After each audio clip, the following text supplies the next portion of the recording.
உண்மையான காதல் என்று ஒன்று உள்ளது. காலம் கடந்து போன பின்பு மண்ணில் வாழ்வது. காலம் எந்த கைப்பிடிக்குள் மாட்டிக்கொண்டது. காதல் என்னை விட்டு விட்டு எங்கு சென்றது? கடவுள் வந்து பூமி மீது வாழும் போதிலும் காதல் தோல்வியாகும் போது சாக தோன்றிடும்.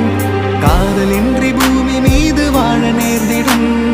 கொஞ்ச நேரம் கூட நரகம் போல மாறிடும்.